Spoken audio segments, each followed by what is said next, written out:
नमस्कार दोस्तों, स्वागत है आप सभी का कृष्णा एकेडमी के यूट्यूब चैनल पे। दोस्तों आज हम लोग मॉडर्न हिस्ट्री का लास्ट वीडियो, ये हमारा लास्ट वीडियो है।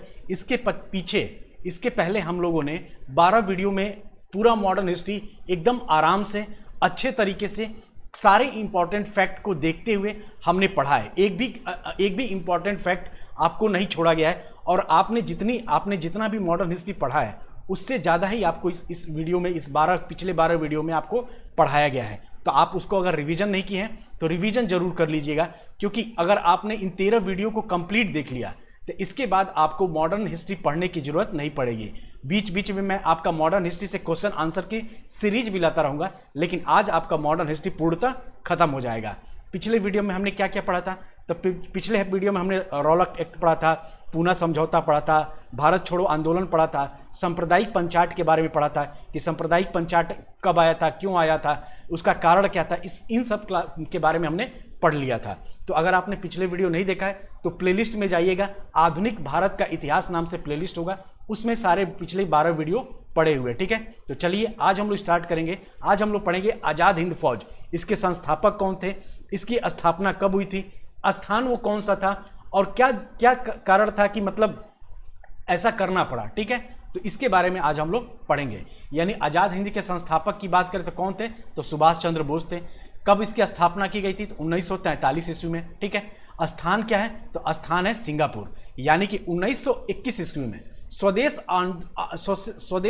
लौटने के बाद चित्तरंजन दास और गांधी जी की प्रेरणा से भारतीय राष्ट्रीय कांग्रेस में शामिल हो गए। यानी जो सुभाष चंद्र बोस थे ये 1921 ईस्वी में स्वदेश लौटे, यानी ये बाहर जाके पढ़ाई कर रहे थे लंदन में, और इन्होंने आईसीएस एग्जाम को क्रैक किया था। ठीक है, तो उसको वो सब छोड़ छाड़ के इन्होंने 1921 ईस्वी में स्वदेश लौटे और ये चित्तरंजन दास और गांधी जी की प्रेरणा से भारतीय राष्ट्रीय कांग्रेस में शामिल हो गए। तो आपसे क्वेश्चन पूछा जाता है कि सुभाष चंद्र बोस के राजनीतिक गुरु कौन थे, तो याद रखिएगा चित्तरंजन दास थे। आप इस चीज को याद रखिएगा, यहां से क्वेश्चन आपसे पूछा गया है। ठीक है, 1927 ईस्वी में इन्होंने धारा सभा असेंबली, इंपॉर्टेंट है दोस्तों, क्या तो 1927 ईस्वी में धारा सभा असेंबली का चुनाव लड़ा और इंडिपेंडेंस लीग का गठन किया। ठीक है, 1938 ईस्वी में इन्होंने हरिपुरा अधिवेशन की अध्यक्षता की और 1939 में गांधी जी के विरोध के बावजूद कांग्रेस के त्रिपुरा अधिवेशन के अध्यक्ष निर्वाचित हुए। गांधी जी इनको थोड़ा कम पसंद करते थे। क्यों? क्योंकि जो सुभाष चंद्र बोस थे ना, ये थोड़ा सा मतलब ना उग्रवादी नेता थे और गांधी जी अहिंसा प्रिय थे, मतलब अहिंसा के मार्ग पे चलने वाले थे। और सुभाष चंद्र बोस को लगता था कि हमें जो आज़ादी मिलेगी वो अहिंसा के मार्ग से चल के नहीं मिलेगी, हमें आज़ादी हमें अपने बल से, अपने बाहुबल से जीतना पड़ेगा। ठीक है, तो सुभाष चंद्र बोस क्या थे, उग्रवादी नेता थे। महात्मा गांधी क्या थे कि अहिंसावादी नेता थे, इसलिए इन लोगों की पटती नहीं थी। हालांकि सुभाष चंद्र बोस जो थे महात्मा गांधी जी की बड़ी इज्जत करते थे। 1939 ईस्वी में जब इन्होंने त्रिपुरा अधिवेशन में इनको चुना गया तो गांधी जी खुश नहीं थे इनसे, सुभाष चंद्र बोस से, क्योंकि वो गांधी जी चाहते थे कि सुभाष चंद्र बोस दोबारा मतलब कांग्रेस का अधिवेशन में मतलब अध्यक्षता न करें। लेकिन सुभाष चंद्र बोस को पता चल गया तो उन्होंने इस अधिवेशन से क्या दिया, इस्तीफा दे दिया। तो त्रिपुरा अधिवेशन में इन्होंने इस्तीफा दे दिया। तो कांग्रेस से इस्तीफा देने के बाद 1939 ईस्वी में, ठीक है, कांग्रेस से जब इन्होंने 1939 में त्रिपुरा अधिवेशन की अध्यक्षता जब इन्होंने इस्तीफा दे दिया तो 1939 में सुभाष चंद्र बोस ने फॉरवर्ड ब्लॉक नामक एक संस्था का गठन किया था। आप इसे याद रखिएगा, क्वेश्चन आपसे पूछा जाएगा कि फॉरवर्ड ब्लॉक की स्थापना कब की गई थी, तो 1939 ईस्वी में की थी। ठीक है, मार्च 1942 में इन्होंने टोक्यो क्या है, जापान में है, तो जापान के टोक्यो में मलाया से वर्मा तक रहने वाले सभी भारतीय नेताओं का एक कांग्रेस सम्मेलन बुलाया और उसमें उन्होंने भारतीय स्वतंत्रता लिंक यानी इंडियन इंडिपेंडेंस लिंक यानी कि आज़ाद हिंद फौज बनाने की घोषणा की। तो आज़ाद हिंद फौज बनाने की घोषणा कब की गई थी, तो 28 मार्च 1942 को आप इसे याद रखिएगा। इस प्रकार औपचारिक रूप से सितंबर 1942 में ही आज़ाद हिंद फौज का गठन हो गया था। तो आज़ाद हिंद फौज का गठन कब हुआ था, तो सितंबर 1942 ईस्वी में। इसकी घोषणा कब हुई थी, तो 28 मार्च 1942 ईस्वी में इसकी घोषणा हुई थी। आप इस चीज़ को याद रखिएगा। देखिए आपके जो एग्जाम है ना, सुपर टेट, पेट, जो भी वनडे एग्जाम होता है, उसमें फैक्चुअल क्वेश्चन ज़्यादा पूछता है। तो आपको इसका ना बहुत विस्तार करके नहीं पढ़ना है, क्योंकि आप आईएएस और पीसीएस का एग्जाम नहीं दे रहे हो। आईएएस पीसीएस का एग्जाम अगर आप देते तो आप इसी चीज़ को समझ के आपको पढ़ना पड़ता। और अगर आपको आईएएस पीसीएस की तरफ पीसीएस का अगर पढ़ाता बैच, तो मैं इसको भी पूरा विस्तार करके पढ़ा कि क्या कारण था कि आज़ाद हिंद फौज का गठन हुआ, क्यों सुभाष चंद्र बोस को ऐसा लगा कि आज़ाद हिंद फौज का गठन करना चाहिए, क्यों ब्रिटिश सरकार वो ये चाहते थे कि ब्रिटिश सरकार से जो सत्ता ली जा सकती है ये बलपूर्वक ही ली जा सकती है, अहिंसा पूर्वक नहीं लिया। इसके बारे में हम लोग डिस्क्राइब करते हैं। लेकिन चूंकि हम लोग वनडे एग्जाम की तैयारी कर रहे हैं तो हम लोग वही पैटर्न फॉलो करेंगे जिस पैटर्न से आपके एग्जाम में क्वेश्चन बनते हैं। ठीक है, तो चलिए, जापान में 8 नवंबर 1943 ईस्वी को अंडमान और निकोबार द्वीप को नेताजी को सौंप दिया। तो आपसे क्वेश्चन पूछा जा सकता है कि जापान ने कब अंडमान निकोबार को नेताजी को सौंप दिया। तो याद रखिएगा 8 नवंबर 1943 ईस्वी को अंडमान और निकोबार द्वीप को नेताजी को सौंप दिया गया। और अंडमान का नाम नेताजी ने क्या रखा था? शहीद द्वीप, और निकोबार द्वीप का नाम स्वराज द्वीप रखा था। और आपको याद होगा कि अभी अभी हाल ही में क्या हुआ था, मोदी जी ने भी, मतलब नरेंद्र मोदी जी ने भी अंडमान का नाम क्या कर दिया? शहीद द्वीप कर दिया, और निकोबार का द्वीप का नाम स्वराज द्वीप कर दिया है। आप इसे याद रखिएगा। ठीक है, तो ये किसको सौंपा था? देखिए, जापान का कब्जा था। इसके पहले 8 नवंबर 1943 से पहले अंडमान निकोबार पर जापान का कब्जा था। जब द्वितीय विश्व युद्ध हुआ था तो उसमें जापान क्या हुआ था, भारत में हमला करना चाहता था और उसने अंडमान निकोबार पे कब्जा कर लिया था और वहां पे अपनी सैनिक छावनी बना ली थी। लेकिन जापान का जो प्रधानमंत्री था, या वो नेताजी से, मतलब सुभाष चंद्र बोस से बड़ा प्रभावित हुआ। तो उसने क्या किया कि उसने समर्थन किया कि आप एक सेना का गठन करिए, हम आपको अंडमान निकोबार सौंप देंगे। तो उसी ने ये अंडमान निकोबार नेताजी को सौंप दिया। 22 दिसंबर 1944 ईस्वी को सुभाष जी ने शहीदी दिवस मनाया। कब मनाया? तो आपसे क्वेश्चन पूछा जाता है कि शहीदी दिवस कब मनाया जाता है? तो 22 सितंबर 1944 ईस्वी को सुभाष चंद्र बोस ने क्या मनाया था? शहीदी दिवस मनाया। और अगस्त 1945 में सुभाष चंद्र बोस जो थे बैंकॉक से टोक्यो रवाना हुए, परंतु फार्मोसा द्वीप, कहां पे है ये फार्मोसा द्वीप? तो ताइपेई के पास विमान में आग लग जाने के कारण 18 अगस्त 1945 को उनकी मृत्यु हो गई। तो ये दोस्तों हम लोग पढ़ लिया पूरा सुभाष चंद्र बोस के बारे में कि उन्हें इंडिपेंडेंस लिंक की स्थापना कब की, ठीक, फार्मोसा द्वीप पे कब उनकी मृत्यु हुई, आज़ाद हिंद फौज का गठन कब हुआ, इसकी घोषणा कब हुई थी, इस सब बारे में आज हम लोगों ने इनका पूरा कंप्लीट चीजें देख लिया। अब हम लोग देखते हैं लाल किले का मुकदमा। इसके बाद से एक इंपॉर्टेंट कांड होता है, लाल किले का मुकदमा कब होता है? तो नवंबर 1945 ईस्वी में, यानी आज़ाद हिंद फौज का जो गठन हुआ था उसके सैनिकों को गिरफ्तार करके, यानी आज़ाद हिंद फौज के गिरफ्तार सैनिकों एवं अधिकारियों पर कांग्रेस सरकार ने दिल्ली के लाल किले में नवंबर 1945 में मुकदमा चलाया। किसने चलाया था? तो ब्रिटिश सरकार ने, यहाँ पे अंग्रेज सरकार ने। ठीक है, अंग्रेज सरकार ने क्या किया था? लाल किले में नवंबर 1945 में क्या किया था? आज़ाद हिंद फौज के जितने भी सैनिक थे और उनके जो अधिकारी थे उनको गिरफ्तार कर लिया। नेताजी के मरने के बाद से ही ये कांड होता है। क्या होता है कि वहाँ के जो प्रमुख अधिकारी थे उनको गिरफ्तार कर लिया अंग्रेज सरकार ने, और नवंबर 1939 में कहाँ पे? लाल किले में। याद रखिएगा, आपसे क्वेश्चन पूछा जाता है कि आज़ाद हिंद फौज के सैनिकों पर मुकदमा कहाँ चला था? तो लाल किले में चला था। कब चला था? तो नवंबर 1945 में चला था। ठीक है, इस मुकदमे में मुख्य अभियुक्त 3 अधिकारी, मेजर शहनबाज खां, कर्नल प्रेम सहगल और कर्नल गुरुदयाल सिंह ढिल्लो और कर्नल प्रेम सहगल पर राजद्रोह का आरोप लगाया गया। यानी तीन जो मुख्य अधिकारी थे, कौन कौन से? शहनबाज खान, ये कौन थे? ये मुस्लिम थे। ठीक है, फिर कर्नल प्रेम सहगल, ये कौन थे? ये एक हिंदू थे। उसी तरीके से गुरुदयाल सिंह ढिल्लो, ये क्या थे? ये एक पंजाबी थे। यानी 3 अलग अलग धर्म के अधिकारियों को अंग्रेजों ने गिरफ्तार करके क्या कर दिया था? राजद्रोह का आरोप लगाया। इस बचाव के, इन तीनों अधिकारियों के बचाव के लिए कांग्रेस ने आज़ाद हिंद फौज बचाव समिति का गठन किया था। तो आपसे क्वेश्चन पूछा जा सकता है कि आज़ाद हिंद फौज समिति का गठन कब किया गया था, किसके लिए किया गया था? तो लाल किले की मुकदमा के लिए किया गया था। ठीक है, जिसमें भूला भाई देसाई ने नेतृत्व किया। यानी ये जो गठन किया गया था आज़ाद हिंद फौज बचाव समिति का, इसकी अध्यक्षता किसने की थी? तो भूला भाई देसाई के नेतृत्व में तेज बहादुर सप्रू, कैलाश नाथ काटजू अरोड़ा आसफ अली और जवाहरलाल नेहरू प्रमुख वकील थे और इन्होंने आजाद लाल किले की मुकदमा के लिए इन्होंने फिर से दोबारा अपना एडवोकेट वाला कोट पहना था। ठीक है, तो आप इसे याद रखिएगा। ठीक है, अब हम देख लेते हैं कुछ इंपॉर्टेंट फार्मूला, मतलब इंपॉर्टेंट फैक्ट जो आपके एग्जाम में पूछा जा सकता है कि सी आर दास फार्मूला कब आया था, तो 10 जुलाई 1944 को आया था। ठीक, वेबल योजना कब आया था, तो 14 जून 1945 को। आपसे डायरेक्ट पूछा जाएगा कि वेबल योजना निम्न में से कब लाया गया, तो 14 जून 1945 को याद रखिएगा। शिमला समझौता कब हुआ था, तो शिमला समझौता आपके एग्जाम के लिए इंपॉर्टेंट है। तो शिमला समझौता 25 जून 1945 से 14 जून 1945 ईस्वी के बीच हुआ था, आप इसे याद रखेंगे। अब आते हैं शाही नौसेना का विद्रोह। नौसेना का मतलब क्या हुआ, ये जो जल में रहने वाले सेना है उनका विद्रोह हुआ था।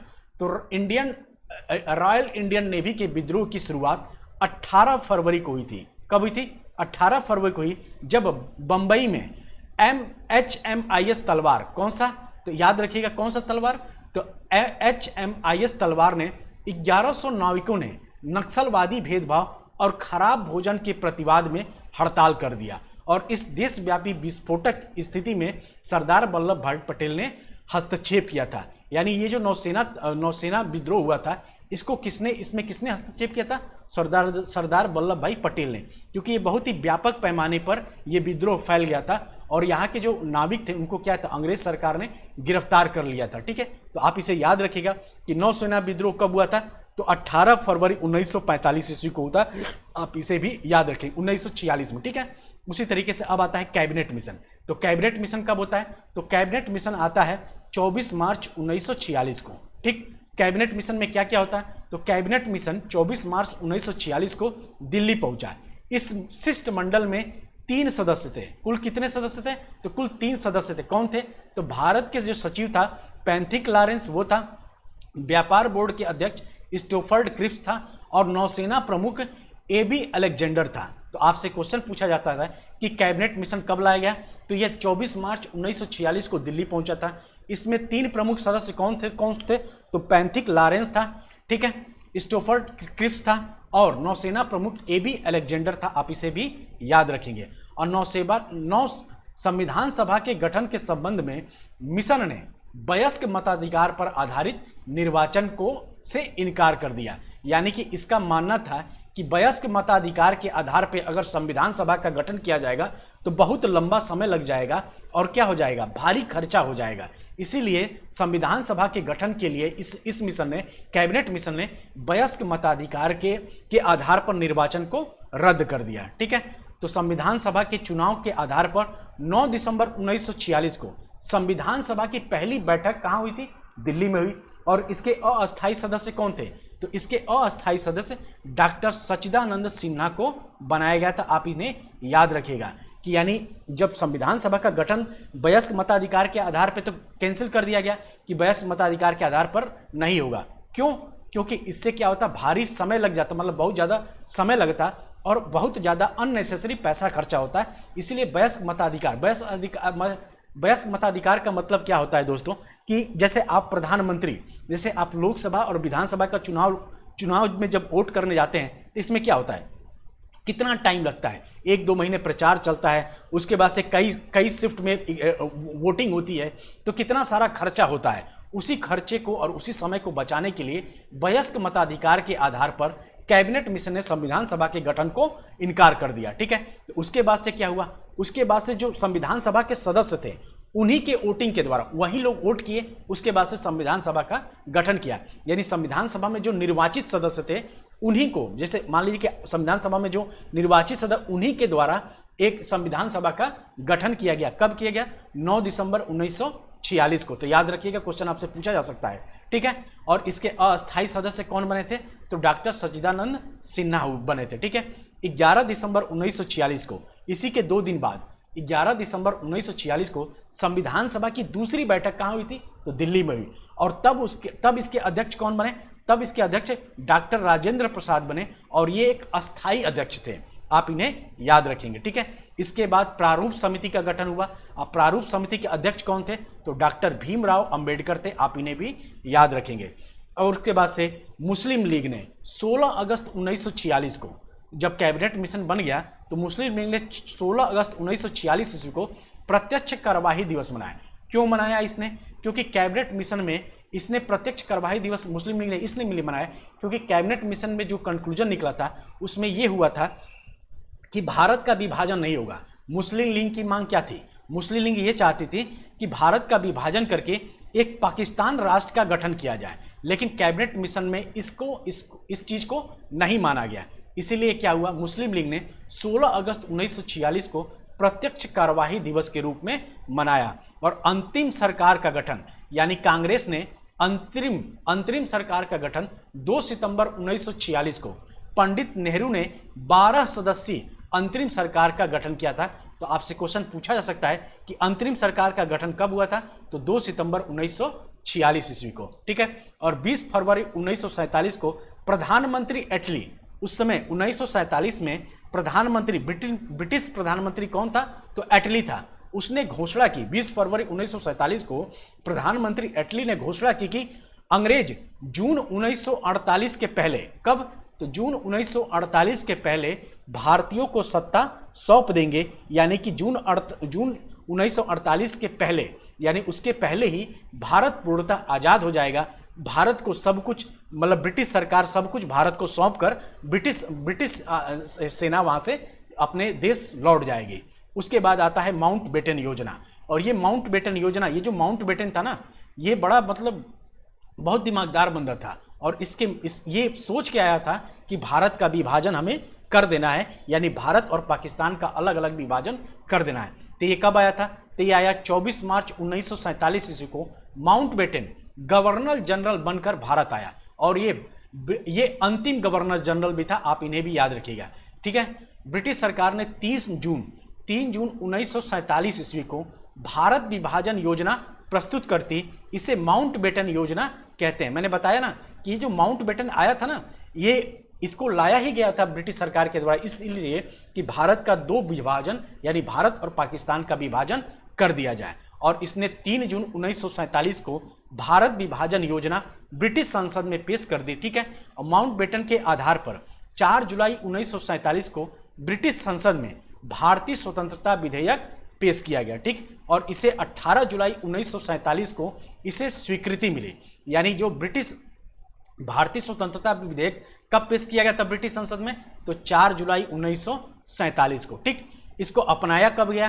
तो 18 जुलाई 1947 ईस्वी को इसे स्वतंत्रता मिल गई। और इसके अनुसार 15 अगस्त 1947 को भारत दो डोमिनियन मतलब क्या? भारत और पाकिस्तान में बांट दिया गया, ठीक। और रही सही कसर हमारे जो रेड क्लिफ महोदय हैं उन्होंने पूरा कर दिया। उन्होंने ऐसा एक दिन में ही उन्होंने मारा कि एक बाउंड्री, एक लाइन खींच दी और इधर पाकिस्तान हो गया और इधर भारत हो गया, यानी भारत का विभाजन कर दिया। मतलब ब्रिटिशों को इतनी जल्दीबाजी थी भारत से बाहर जाने के लिए कि वो ऐसे रेड क्लिप जो था वो ऐसी रेड क्लिप जो लाइन खींची गई वो इस तरीके से खींचे कि किसी के घर के बीच से वो लाइन गुजरी थी। मतलब अगर आप, एक मूवी मुझे याद नहीं है उसका नाम, उस मूवी में दिखाया गया कि किस तरीके से भारत का विभाजन अंतिम क्षणों में कितना भयानक हुआ था।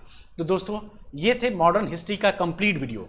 मैंने सब कुछ पढ़ा दिया है, बस मैंने मॉडर्न हिस्ट्री में अभी आपको स्वतंत्रता संघर्ष नहीं पढ़ाया है। स्वतंत्रता संघर्ष के बारे में, स्वतंत्रता संघर्ष कर रहे हैं वो क्या बोलते हैं कि 1857 की क्रांति नहीं पढ़ा है, तो उसको भी मैं आपको पढ़ा दूंगा, क्योंकि केबीएस के सिलेबस में वो टॉपिक मेंशन है। सुपर टेट में वो मेंशन नहीं था, इसलिए मैंने नहीं पढ़ाया था।